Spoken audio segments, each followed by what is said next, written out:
The United Kingdom's armed forces face a critical readiness challenge, with serious questions raised about their ability to defend the nation and meet global commitments. The situation is marked by contradictory claims of combat preparedness, budget cuts, recruitment shortfalls, and the medically non-deployable status of a significant portion of personnel. On November 21st, 2024, Deputy Chief of the British Defence Staff, Rob Magowan, assured Parliament that the UK Army is ready to engage in combat immediately if necessary, emphasising the nation's preparedness to confront Russian aggression in Eastern Europe. The first point I would make is that if the British Army was asked to fight tonight, yes, it would fight tonight. And I don't think anybody in this room should be under any illusion that if the Russians invaded Eastern Europe tonight, then we would meet them in that fight. That would be the first point I'd make.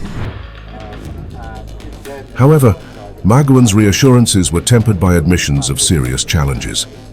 He highlighted the need for more lethality in the UK's arsenal, acknowledging operational risks despite existing strengths, such as the recent successful live firing test of the Archer mobile howitzer during NATO exercises in Finland. Critics, however, argue that these demonstrations are symbolic and fail to address structural issues undermining readiness. The latest reports emerging from UK's top brass puncture the claims of UK's preparedness. Defence Minister Al Khan's revealed in a written parliamentary statement that over 10,000 personnel are medically non-deployable, and nearly 28,000 troops, close to 20% of the armed forces, either cannot be sent to fight or can only do so under specific conditions, such as avoiding extreme weather, noise, or chemicals. The Army has the highest number of non-deployable personnel at 6,879, followed by the Royal Air Force with 3,721 and the Royal Navy with 2,922. Further analysis reveals even more granular details. Over 14,350 troops are classified as having limited deployability, contributing to fears about the armed forces' capacity to sustain operations over extended periods. Former Armed Forces Minister James Heappey highlighted an unexpected contributor to non-deployability: routine dental checkups. A big chunk of the non-deployable medically downgraded personnel are classified as such due to dental reasons, Heappey explained.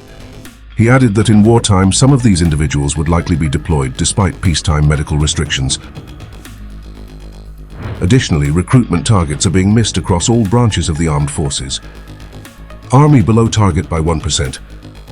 Royal Navy and Marines below target by 5%. Royal Air Force below target by 10%. Overall, the UK Armed Forces are 5,440 personnel short of their target size. Defence Secretary John Healey delivered a stark warning, suggesting that the UK's armed forces are in a dire state, unable to deter a potential invasion. He noted that while Britain could conduct limited operations, it lacks the capacity to prevent an enemy incursion. Critics have also highlighted that the armed forces are now at their smallest size since the 1700s. Adding to the woes are the finances of the defence forces. On November 20th, Defence Secretary Healey announced a series of controversial cost-saving measures. The UK will retire 5 warships, including the assault ships HMS Albion and HMS Bulwark, logistics vessels RFA Wave Knight and RFA Wave Ruler, and the frigate HMS Northumberland. 12 military helicopters, including Puma and CH-47 Chinook fleets. 47 Watchkeeper reconnaissance drones. These retirements are expected to save £500 million over the next 5 years, but have drawn significant criticism. Shadow Defence Secretary James Cartledge warned that such cuts risk weakening our national security at a time when threats are escalating. The decision to decommission HMS Albion and Bulwark, a decade earlier than planned, raises concerns about the UK's amphibious assault and logistics capabilities which are critical for expeditionary operations. Critics also argue that the decommissioning of reconnaissance drones undermines surveillance capabilities that are increasingly vital in modern warfare.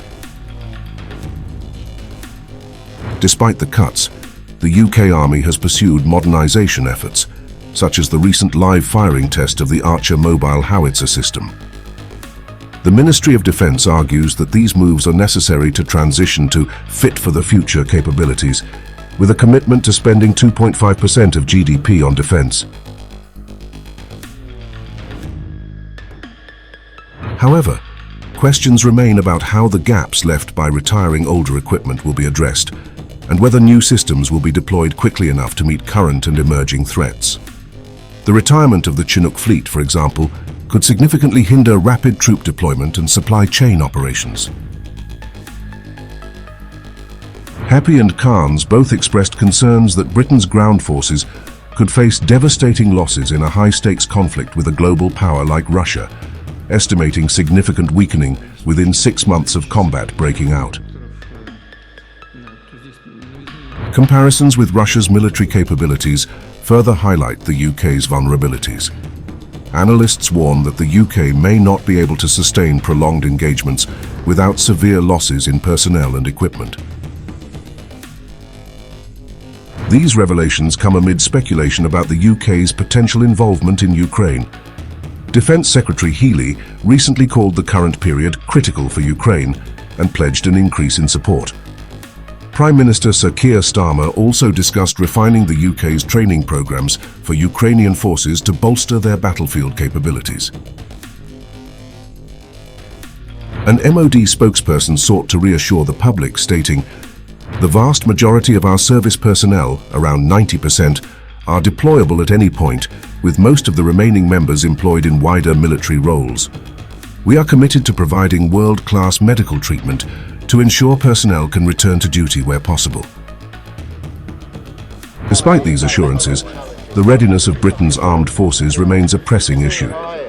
The divergence between rhetoric and reality underscores the urgent need for a cohesive strategy that reconciles budgetary constraints with the demands of modern warfare. With tensions escalating globally, the stakes for addressing these challenges have never been higher.